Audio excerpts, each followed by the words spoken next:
Hello everyone, welcome to star education YouTube channel. Star education YouTube ચેનલમાં આપ સૌનું ખૂબ ખૂબ સ્વાગત છે. આજનો જે વિડીયો છે એમાં આપણે ચર્ચા કરશું 8મી ડિસેમ્બરના તમામ મહત્વના કરંટ અફેર. સૌથી પહેલાં તો આપણી ટેલિગ્રામ ચેનલ જોઈન કરી લેજો. સ્ટાર એજ્યુકેશનની તમામ ઓફિશિયલ અપડેટ તમને ટેલિગ્રામ ચેનલમાં મળતી રહેશે. માત્ર ટેલિગ્રામમાં જઈ તમારે સર્ચ કરવાનું છે સ્ટાર એજ્યુકેશન, એટલે આ પ્રકારે ટેલિગ્રામ ચેનલ મળી જશે. બાકી આપણા કરંટ અફેર માટેનું પીડીએફ સબસ્ક્રિપ્શન લેવું હોય તો હવે તમે 3 મહિના માટે લઈ શકો છો, 6 મહિના માટે લઈ શકો છો, 12 મહિના માટે, એટલે કે 1 વર્ષ અથવા તો 2 વર્ષ. એટલે તમારી જેટલી પણ રિક્વાયરમેન્ટ હોય એ રીતે તમને ઓપ્શન આપેલા છે. પ્રાઇસ તમારી રીતે સિલેક્ટ કરી લો. તમને જે અનુકૂળ આવતું હોય એ ટાઈપમાં તમે હવે પીડીએફ સબસ્ક્રિપ્શન લઈ શકશો. બરાબર? તો તમને આ પીડીએફ સબસ્ક્રિપ્શન હેઠળ છે મંથલી ઈ મેગેઝિન મળશે અને વીકલી ઈ મેગેઝિન મળશે.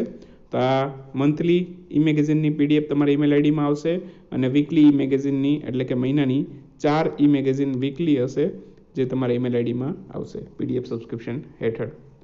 તો લેવું હોય તો તમને જે પણ પ્રાઇસમાં અનુકૂળ આવે એ પ્રાઇસમાં લઈ શકો છો. અને ડિસ્ક્રિપ્શનમાં લિંક આપેલી છે પીડીએફ સબસ્ક્રિપ્શનની, ત્યાંથી તમે એક્સેસ કરી શકશો. માત્ર ડિસ્ક્રિપ્શનમાં લિંક છે, બરાબર? એ લિંક ઉપર ક્લિક કરશો એટલે એક પેજ ખુલશે. પેજમાં સાવ લાસ્ટમાં પે નાવનો ઓપ્શન આપેલો હશે. પે નાવના ઓપ્શન ઉપર ક્લિક કરશો એટલે આ ટાઈપનું પેજ વિઝિબલ થઈ જશે. ઓકે, તો તમારી અનુકૂળતા મુજબ જે પણ તમારે પ્લાન સિલેક્ટ કરવો એ કરી શકો છો. ચાલો શરૂ કરીએ આજના 8મી ડિસેમ્બરના કરંટ અફેર. સૌથી પહેલો ક્વેશ્ચન આજના વિડીયોમાં. બીજું, આજે રાત સુધીમાં છે દરેકને ડિસેમ્બર મહિનાની જે પહેલા વીકની ઈ મેગેઝિન છે એ મળી જશે. અને આજના દિવસમાં જે લોકો પીડીએફ સબસ્ક્રિપ્શન લેશે એમને આ ડિસેમ્બર મહિનાની પહેલા વીકની પીડીએફ પણ ફ્રી ઓફ કોસ્ટ મળશે. તો જે લોકોને લેવું હોય એ પીડીએફ સબસ્ક્રિપ્શન લઈ શકે છે. ડિસ્ક્રિપ્શનમાં લિંક છે.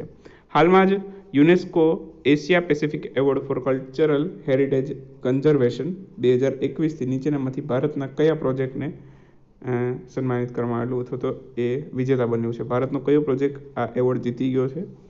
તો ઓપ્શન તમારી સામે છે અને આન્સર આવશે નિઝામુદ્દીન બસ્તી પ્રોજેક્ટ. ઓપ્શન એ આપણો આન્સર થશે. તો નિઝામુદ્દીન બસ્તી પ્રોજેક્ટ છે ને આ UNESCO Asia Pacific award for cultural heritage કન્ઝર્વેશનથી સન્માનિત કરવામાં આવેલું છે. નિઝામુદ્દીન પુનરુત્થાન પ્રોજેક્ટ એ નવી દિલ્હીનું એક ઐતિહાસિક નિઝામુદ્દીન બસ્તી સમુદાયના સર્વગ્રાહી શહેરનું પુનરુત્થાન પરનો ભારતનો એક પ્રોજેક્ટ છે. એટલે કે આખું એનું રિકન્સ્ટ્રક્શન કરવામાં આવી રહ્યું છે અત્યારે, અને આ એક આખો પ્રોજેક્ટ છે.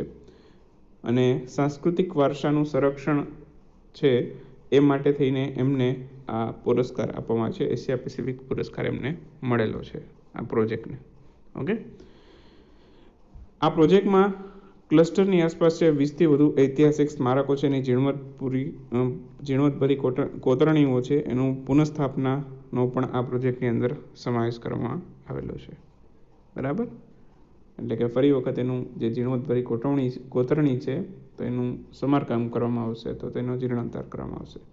ઓકે, અને આ જે નિઝામુદ્દીન બસ્તી છે, બરાબર, તો એની અંદર છે નિઝામુદ્દીન હઝરત નિઝામુદ્દીન ઓલિયા એની 14મી સદીની સમાધિ પણ આવેલી છે. તો એમનો પણ રિનોવેશનનો આમાં સમાવેશ થાય છે. તો કુલ 2 કેટેગરીની અંદર આ પુરસ્કાર આ પ્રોજેક્ટને આપવામાં આવેલો છે. એક તો શ્રેષ્ઠતાનો એવોર્ડ અને બીજું ટકાઉ વિકાસ માટે વિશેષ માન્યતાનો એવોર્ડ. બરાબર? તો 2 પુરસ્કાર એમને આમાં મળેલા છે. અને બાકી ઓલ ઓવર વર્લ્ડની વાત કરું, બરાબર, તો વિશ્વના કુલ 6 દેશોના 9 પ્રોજેક્ટને આ પુરસ્કાર આપવામાં આવેલો છે યુનેસ્કો કલ્ચરલ હેરિટેજવાળો. તો એમાં કયા 6 દેશોમાં કયા દેશોનો સમાવેશ થાય છે? બાંગ્લાદેશ, ચીન, ભારત, જાપાન, મલેશિયા અને થાઈલેન્ડ. તો કુલ એટલા 6 દેશોનું જે પ્રોજેક્ટો છે એને આ પુરસ્કાર આપવામાં આવેલો છે. હાલમાં જ NHAI national highway authority of India એના નવા ચેરમેન તરીકે કોની નિયુક્તિ કરવામાં આવી છે? નેશનલ હાઈવે ઓથોરિટી ઓફ ઇન્ડિયાના નવા ચેરમેન બન્યા છે ઓપ્શન બી અલકા યાજ્ઞિક. તો ઓપ્શન બી આપણો કરેક્ટ આન્સર થશે. NHAIના નવા ચેરમેન બન્યા છે અલકા યાજ્ઞિક. 1990ની બેચના IAS અધિકારી છે. કયા રાજ્યમાંથી? તો કે મધ્યપ્રદેશ રાજ્યમાંથી. બાકી national highway authority of India NHAIનું પૂરું નામ થાય છે સ્થાપના 1995માં થયેલી. મુખ્ય મથક આવેલું છે નવી દિલ્હી ખાતે. આ ઉપરાંત બીજા પણ 2 અગત્યના વ્યક્તિઓની નિમણૂક થઈ છે.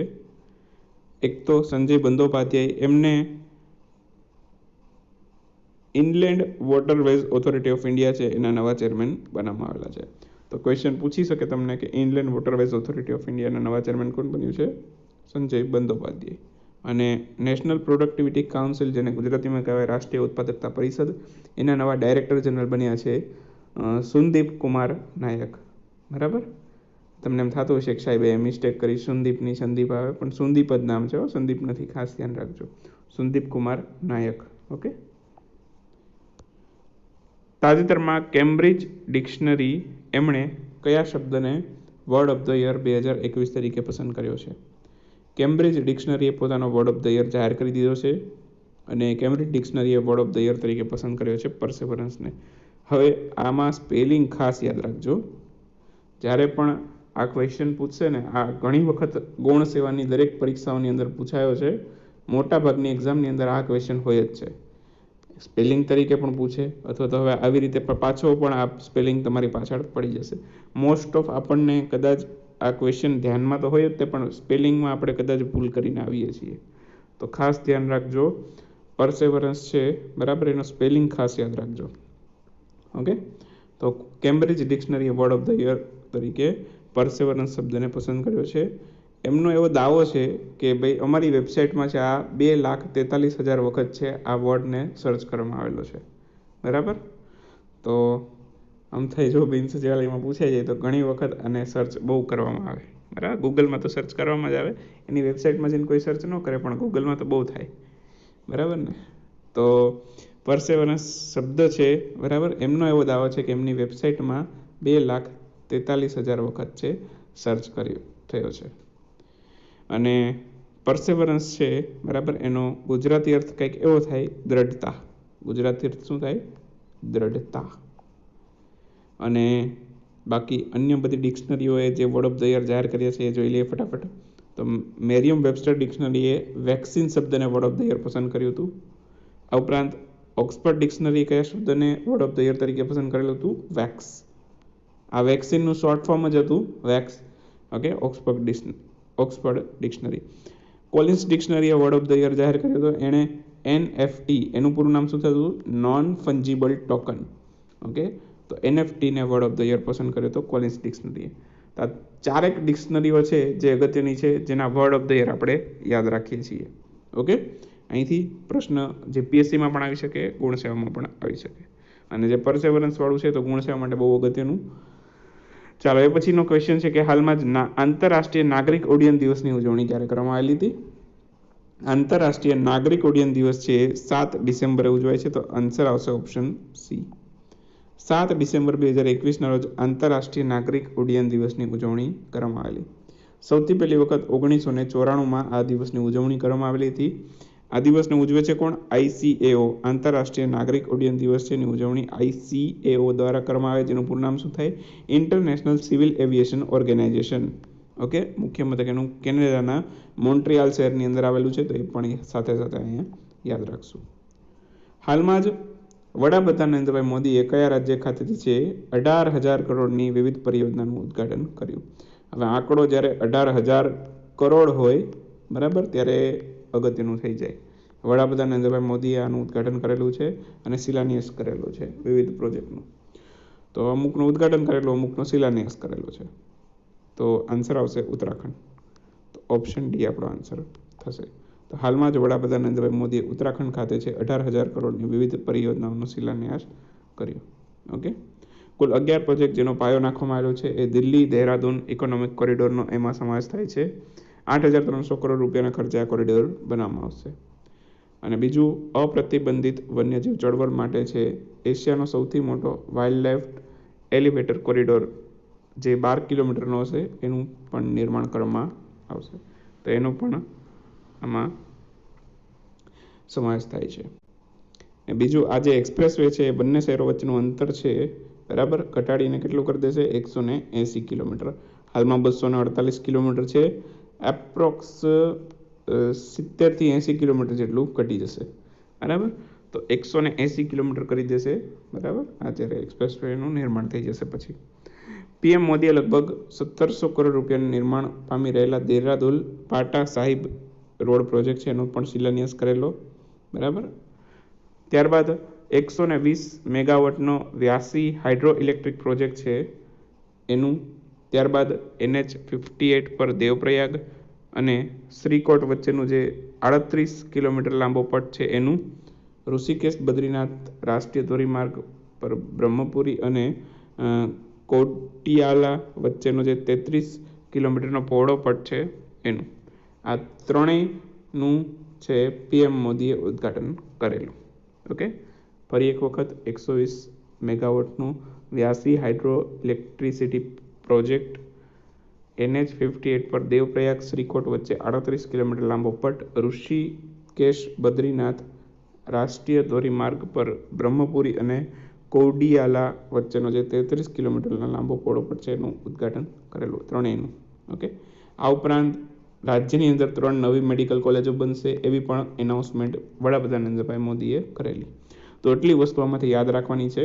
4 કે 5 મહત્વના ઉદ્ઘાટન છે એ ખાસ આમાંથી યાદ રાખવાના છે. એના પછી હવે ચર્ચા કરશું આજના ક્વિક ન્યૂઝની. ક્વિક ન્યૂઝમાં સૌથી પહેલો ક્વેશ્ચન આજના વિડીયોમાં. હાલમાં જ RBIએ એક રિપોર્ટ જાહેર કર્યો હતો. રિપોર્ટ મુજબ છે મહારાષ્ટ્રને પાછળ છોડી ભારતનું કયું રાજ્ય છે ભારતનું સૌથી મોટું મેન્યુફેક્ચરિંગ હબ બન્યું છે? તો ગુજરાત ભારતનું સૌથી મોટું મેન્યુફેક્ચરિંગ હબ બન્યું છે. રિપોર્ટ RBI જાહેર કરેલ છે અને મહારાષ્ટ્રને પાછળ છોડી ગુજરાત નંબર 1 મેન્યુફેક્ચરિંગ હબ બની ગયું છે. હાલમાં જ ભારતના સૌપ્રથમ મહિલા સાયક્રેટ્રિસ્ટ એમનું નિધન થયું છે. એમને 1992માં પદ્મ વિભૂષણ પુરસ્કાર પણ મળેલો હતો. એમનું નામ જણાવવાનું કીધું છે. તો 1992માં પદ્મ વિભૂષણ મળેલો સૌથી પહેલા મહિલા સાયક્રેટ્રિસ્ટ હતા અને એમનું નામ છે ડૉક્ટર મબલેકલાથિલ શારદા મેનન. મબલેકલાથિલ શારદા મેનન કર્ણાટક રાજ્યના છે, બરાબર. શારદા મેનન યાદ રાખો તો પણ ચાલશે. ઓકે, એમ શારદા મેનન. બહુ લાંબુ કદાચ યાદ ન રહે તો એમ શારદા મેનન યાદ રાખી લેવાનું. ચાલો, એ પછી છે SBIના ભૂતપૂર્વ ચેરમેન છે રજનીશ કુમાર. એમને કઈ કંપનીના નવા ગ્રુપ એડવાઇઝર તરીકે નિયુક્ત કરવામાં આવેલા છે? ભૂતપૂર્વ ચેરમેન હતા SBIના, બરાબર. હાલમાં કોણ છે SBIના ચેરમેન? એનો આન્સર તમે મને આપશો કોમેન્ટમાં. અત્યારે રજનીશ કુમારને ગ્રુપ એડવાઇઝર તરીકે નિયુક્ત કરવામાં આવેલા છે ઓયોમાં. હાલમાં જ ગોલ્ડમેન સેસ નામની એક કંપની છે એણે નાણાકીય વર્ષ 2022 માટે ભારતનો GDP કેટલો રહેવાનું અનુમાન લગાવેલું છે? ગોલ્ડમેન સેસ નામની જે કંપની છે એને ભારતનો GDP રહેશે 9.1% એવું અનુમાન લગાવેલું છે. S&P ગ્લોબલ રેટિંગ્સના અનુમાન મુજબ ભારતનું GDP નાણાકીય વર્ષ 2022 માટે કેટલો રહેશે? તો S&P ગ્લોબલ રેટિંગ્સ, આની રેટિંગ્સ પણ અગત્યની, અને એમણે એવું અનુમાન લગાવેલું ભારતનો GDP રહેશે 9.5%. હાલમાં જ કયા રાજ્યની સરકારે હમર અપન બજેટ નામનું એક પોર્ટલ અને મોબાઈલ એપ્લિકેશન લોન્ચ કરી છે? પોર્ટલ પણ લોન્ચ કર્યું છે અને આ નામથી મોબાઈલ એપ્લિકેશન પણ લોન્ચ કરી છે. અને આ એપ્લિકેશનના પોર્ટલ છે ઝારખંડનું. મુખ્યમંત્રી છે હેમંત સોરેન. હાલમાં જ સાઉદી અરબ ગ્રાન્ડ પ્રિક્સ 2021નું ટાઇટલ કોણે જીતેલું છે? સાઉદી અરબ ગ્રાન્ડ પ્રિક્સ 2021નું ટાઇટલ જીતેલું છે લુઈસ હેમિલ્ટને. તો આન્સર આવશે લુઈસ હેમિલ્ટન. મર્સિડીઝના ડ્રાઈવર છે. હાલમાં જ ઉપરાષ્ટ્રપતિ વેંકૈયા નાયડુ દ્વારા લોન્ચ કરવામાં આવેલ પુસ્તક જેનું નામ છે the midway battle Modi's roller coaster second term. આ પુસ્તકના લેખક કોણ છે? પુસ્તકના લેખક છે ગૌતમ ચિંતામણી. આન્સર આવશે ગૌતમ ચિંતામણી.